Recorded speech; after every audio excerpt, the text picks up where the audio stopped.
سلام پاو خواهر و مادر.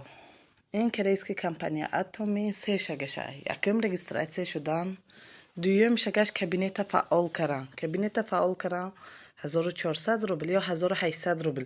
منمین سپرلین 1800 روبل میستد. 10,000 بالشه. وقتی شما رجیستراسیون شدتون یک تا همینه 1800 میخیرتون کابینت شما فعال 10,000 بال میشه. سوم شگش دو آدم آوردن. دو آدم شما با دو آدم بیارد همین کاری شما که دیگه تکرار میکند و هم کابینتاش فعال میکند 10,000 بال با دو آدم بیارد.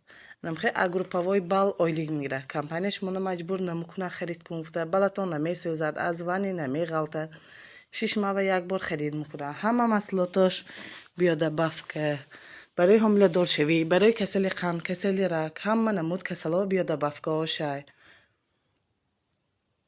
به شرطی که RVP